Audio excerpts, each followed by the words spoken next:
एक शरीफ नौजवान जिसे कदम कदम पर संसार किया गया। जालिम माशरे की नाइंसाफियों, करप्ट पुलिस और दौलतमंद बदमाशों ने उसे भी एक गुंडा बनने पर मजबूर कर दिया। और जब एक शरीफ इंसान जराइम पेशा बन जाए तो वो सब गुंडों से ज्यादा खतरनाक हो जाता है। एक बदकिस्मत नौजवान जिसे जुर्म की दलदल ने एक आतिशफशां बना दिया। बदले की आग में जलते एक शरीफ नौजवान की कहानी।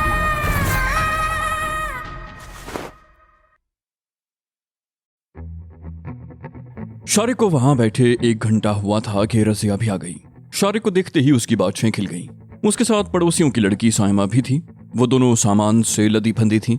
बाहर तेज धूप की वजह से उन दोनों के चेहरे सुर्ख हो रहे थे। शाहिद बोला, आप यहाँ पंखे के नीचे बैठ जाएं रजिया बाजी, और आप भी साइमा बाजी, मैं शरबत बनाकर लाता हूँ। ये कहकर वो उठकर बाहर चला गया। साइमा रजिया के साथ ही सोफे पर बैठ गई। वो कनखियों से बार बार शारिक की तरफ देख रही थी।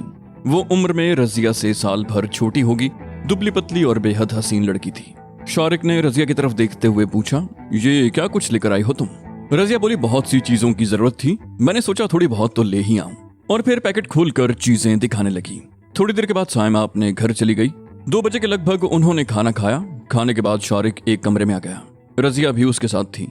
रजिया ने कहा, ये आपका कमरा है भाईजान, अभी इस घर में जरूरत की बहुत सी चीजें बाकी हैं, आहिस्ता आहिस्ता आती रहेंगी। शारिक बोला, घर बनते बनते ही बनता है। ये कहकर वो धड़ाम से बिस्तर पर लेट गया। उसने रजिया की तरफ देखते हुए पूछा, तुम्हारे दाखिले कब से शुरू हो रहे हैं? रजिया ने जवाब दिया, इसी महीने। 1-2 दिन के बाद यूनिवर्सिटी जाऊंगी तो पता चलेगा। वो दोनों कुछ देर तक बातें करते रहे। शारिक पर गुनूदगी तारी हो रही थी। रजिया उसे छोड़कर कमरे से चली गई। उसने दरवाजा भी भेड़ दिया। शारिक शाम तक सोता रहा। शाम की चाय के दौरान मरियम ने उसके काम के सिलसिले में बात छेड़ दी।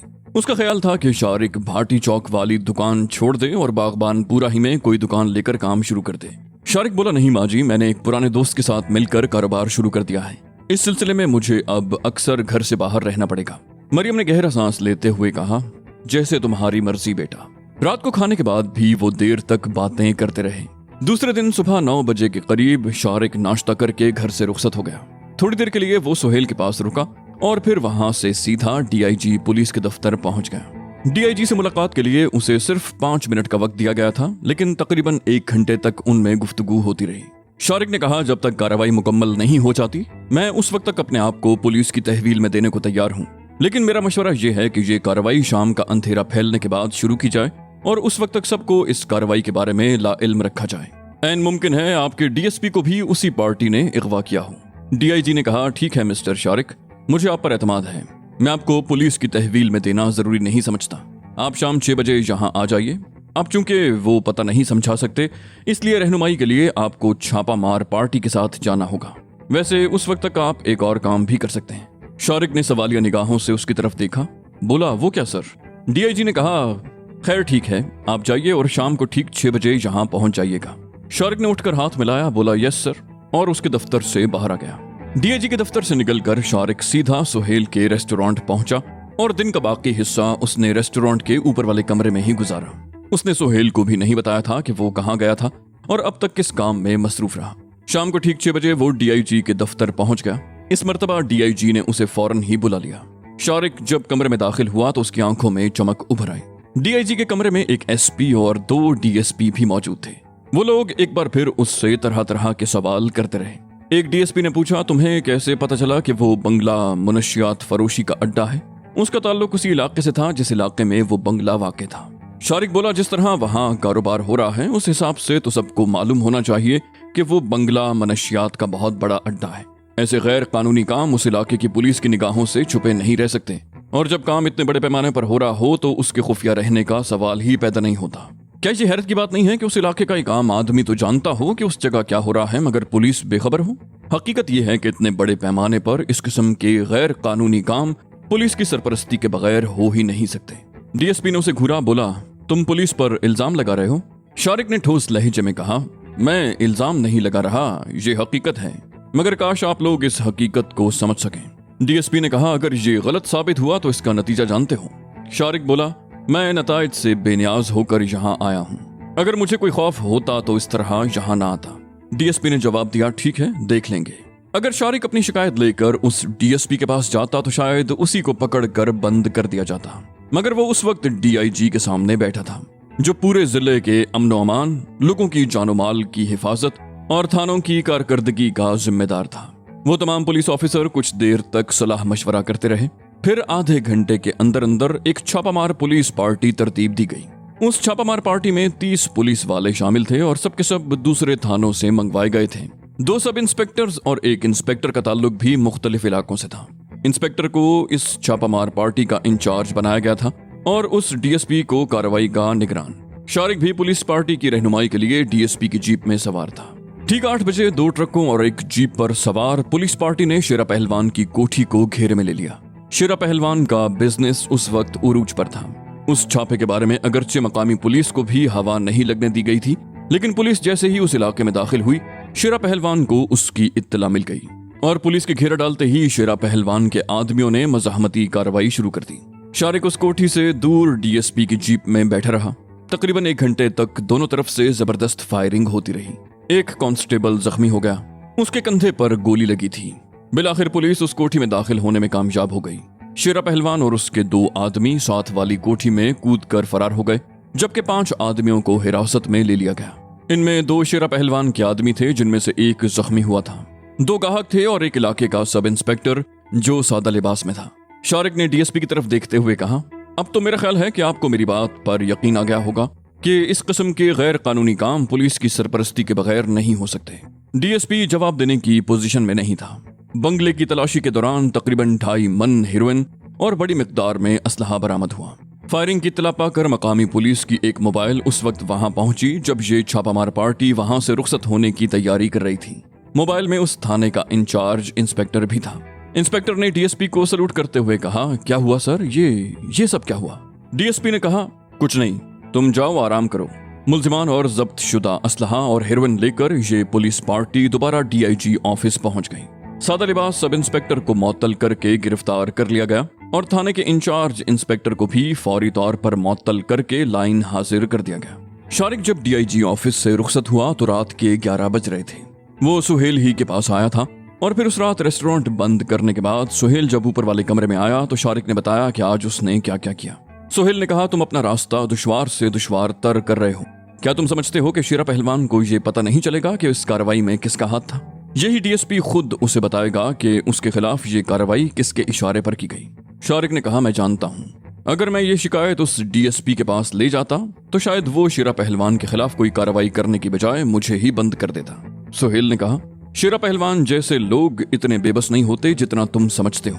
2.5 मन हेरोइन और चंद राइफलों की जब्ती से उसकी सेहत पर कोई असर नहीं पड़ेगा। ये नुकसान तो वो 1 दिन में पूरा कर लेगा। और ये बात भी नोट कर लो कि पुलिस उसके खिलाफ बार बार कार्रवाई नहीं करेगी। शेरा पहलवान जैसे लोगों के हाथ बहुत लंबे होते हैं, उनकी पहुंच बहुत ऊपर तक होती है। ये छोटा मोटा नुकसान उनके लिए कोई मानी नहीं रखता। इसके खिलाफ इस कार्रवाई के नताइज 1-2 दिन में तुम्हारे सामने आ जाएंगे। शारिक ने कहा, मैं जानता हूँ। नताइज खा कुछ भी निकले, मैंने शेरा पहलवान के खिलाफ महाज खोल दिया है और मेरा ये महाज सिर्फ शेरा पहलवान के खिलाफ नहीं, हर उस शख्स के खिलाफ है जो इस गैर कानूनी कारोबार में मसरूफ है। हराम दौलत के ये पुजारी हमारी नौजवान नस्ल को मफलूज कर रहे हैं, उनके खून में जहर घोल रहे हैं। अगर मैंने इस किस्म के किसी गिरोह में शामिल होने का फैसला किया है तो इसका मकसद दौलत कमाना नहीं, ऐसे लोगों का खात्मा करना है।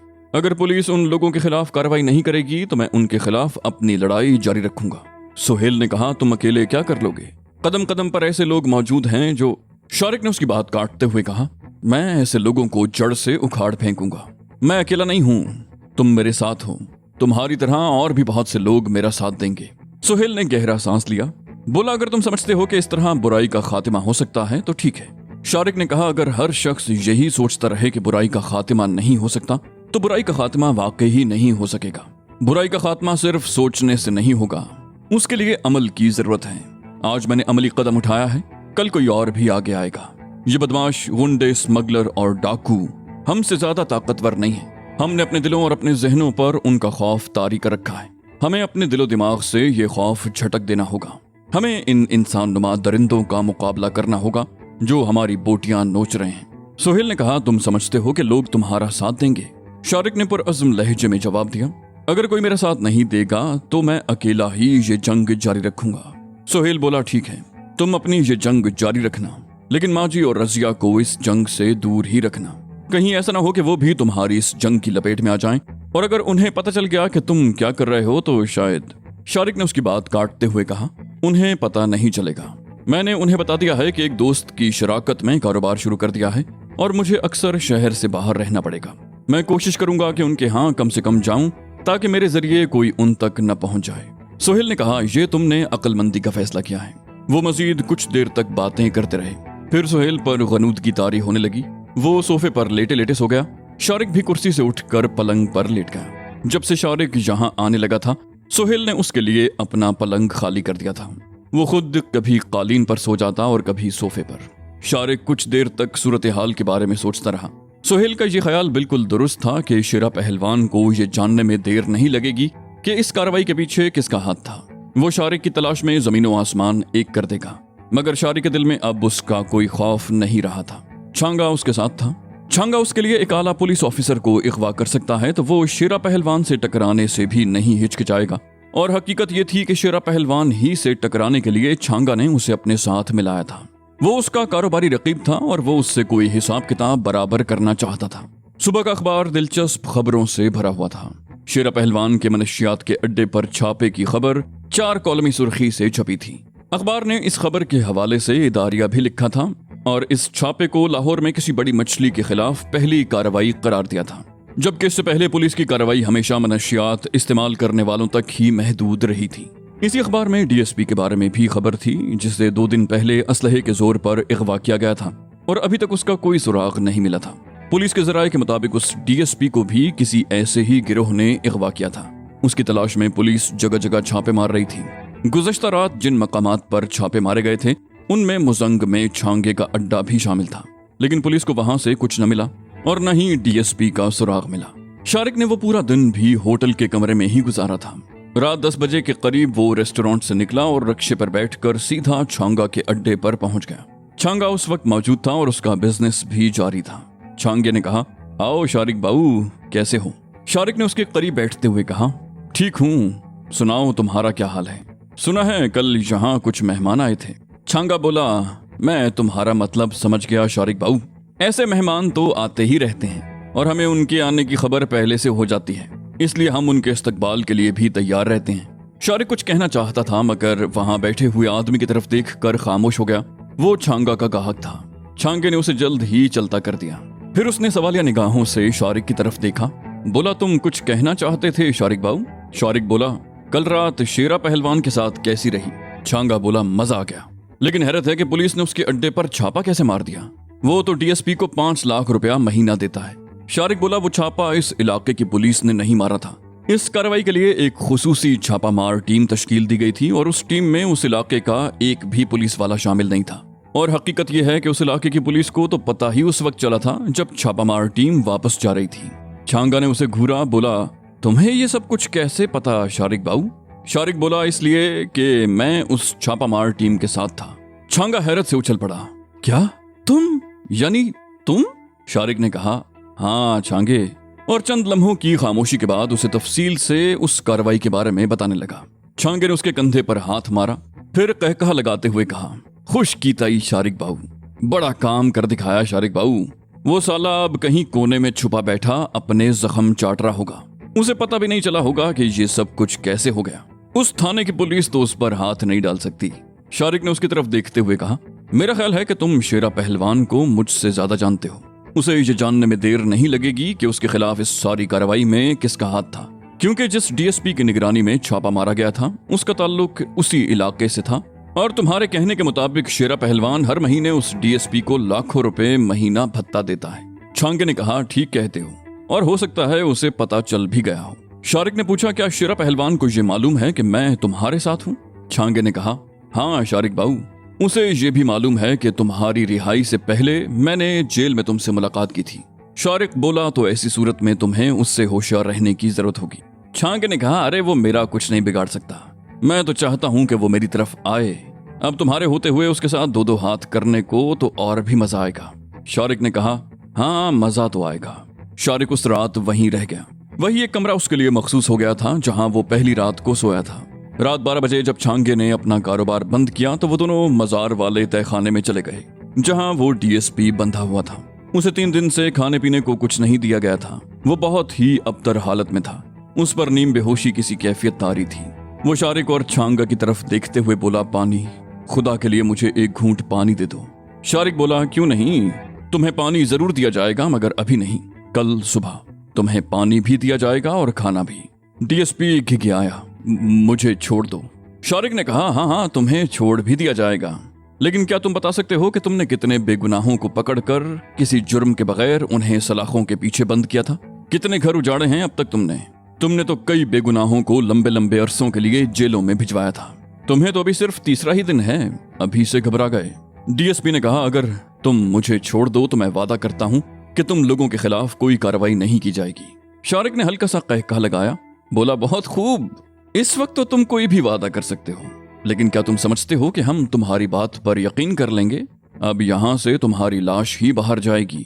डीएसपी चीखता रहा, मगर शारिक या छांगा पर उसके चीखने चिल्लाने का कोई असर न हुआ। वो उसे तहखाने में ही छोड़कर बाहर आ गए। उसी रात शारिक अपने कमरे में गहरी नींद सो रहा था कि किसी ने उसे झंझोड़ कर जगा दिया। शारिक गड़बड़ा कर उठ बैठा। उसने अपने ऊपर झुके हुए आदमी की तरफ देखा। वो जीरा था। शारिक ने बदहवास निगाहों से उसकी तरफ देखा। बोला, क्या बात है, क्या हुआ? जीरे ने कहा, शिरा पहलवान और उसके आदमी हमारे अड्डे को घेरे में ले रहे हैं, जल्दी से उठकर बाहर आ जाओ और ये संभाल लो। उसने एक क्लैशनकोफ उसके हाथ में थमा दी। फिर बोला, मैगजीन भरा हुआ है और राइफल ऑटोमेटिक है, अब तुम जल्दी से बाहर आ जाओ। जीरा बड़ी तेजी से कमरे से निकल गया। शारिक ने भी कमरे से बाहर आने में ज्यादा देर न लगाई थी। उसने जैसे ही कमरे से बाहर कदम रखा, तवेले के पिछली तरफ एक मकान की छत से पहली गोली चलाई गई। शारिक उस वक्त कमरे के खुले हुए दरवाजे से आने वाली रोशनी में था और गोली उसी पर चलाई गई थी, लेकिन वो बाल बाल बच गया था। गोली उसके सर से चंद इंच के फासले से गुजर गई। शारिक ने तारीकी में एक तरफ छलांग लगा दी। इस पहले फायर के साथ ही चारों तरफ से फायरिंग शुरू हो गई। छांगा के आदमियों ने भी जवाबी फायरिंग शुरू कर दी। शारिक बाऊ, इधर आ जाओ। ये आवाज छांगा की थी जो दाईं तरफ से आई थी। शारिक एक लम्हे को अपनी जगह पर बेहिस्सो हरकत रहा, फिर उसने आवाज की समत छलांग लगा दी। छांगा एक तांगे के पीछे खड़ा था। फायरिंग की आवाजों से तांगे के करीब बंधे हुए घोड़े बिदक कर हिनहिनाते हुए उछल कूद कर रहे थे। एक घोड़े ने अपनी रस्सी तोड़वा ली थी और इधर उधर भाग रहा था। दफतन एक इंसानी चीख सुनाई थी। वो छांगा का आदमी था जो एक तरफ दौड़ते हुए गोली का निशाना बन गया था। दूसरी गोली उस घोड़े को लगी जो हिनहिनाता हुआ इधर उधर भाग रहा था। अचानक फजा में शेरा पहलवान की आवाज सुनाई दी, छांगे, तुम चारों तरफ से हमारे घेरे में हो। हम इस पोजीशन में हैं कि तुम लोगों को भून कर रख दें, लेकिन अगर तुम शारिक बाऊ को हमारे हवाले कर दो तो हम वापस चले जाएंगे। मेरा और तुम्हारा कोई झगड़ा नहीं है, मैं सिर्फ शारिक को अपने कब्जे में लेना चाहता हूँ। छांगा ने चीख कर जवाब दिया, मैं तुम्हारी तरह यार मार नहीं हूँ शेरा पहलवान। शारिक बाऊ मेरा दोस्त है और तुम जानते हो कि मैं दोस्तों के लिए जान तो दे सकता हूँ, लेकिन उनसे गद्दारी नहीं कर सकता। शेरा पहलवान ने चीख कर कहा, तो फिर तुम भी मरने के लिए तैयार हो जाओ। आज तुम लोग मेरे घेरे से बचकर नहीं निकल सकोगे।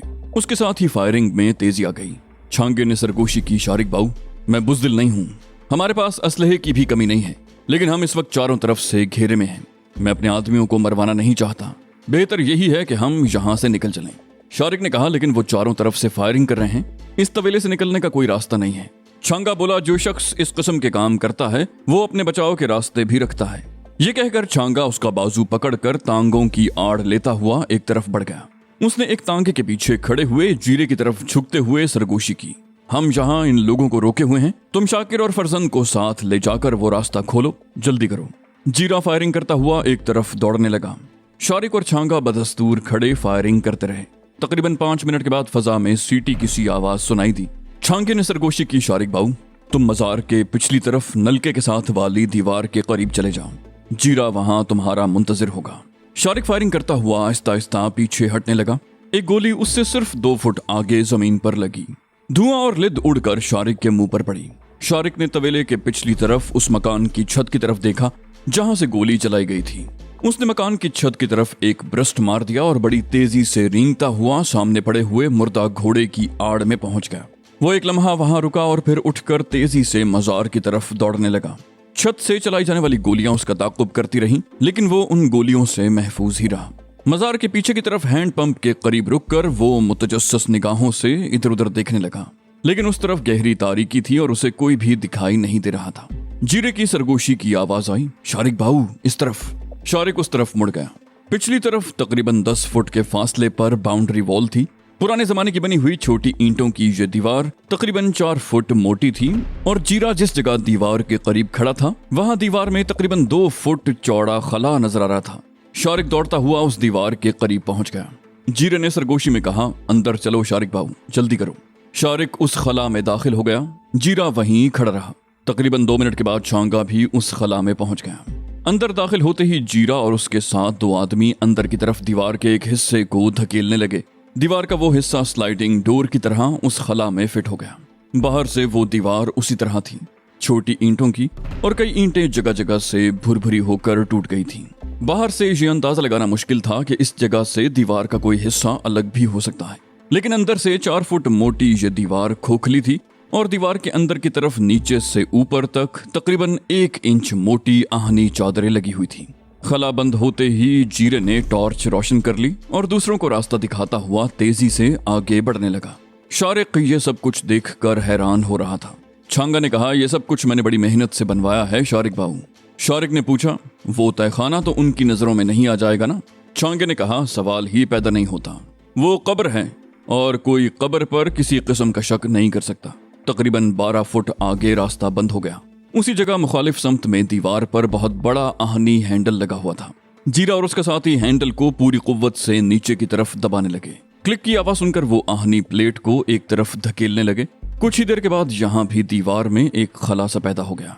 ये उस मजार के अकबी समत की गली थी जो उस वक्त सुनसान पड़ी हुई थी। वो लोग बारी बारी उस खला से बाहर आ गए।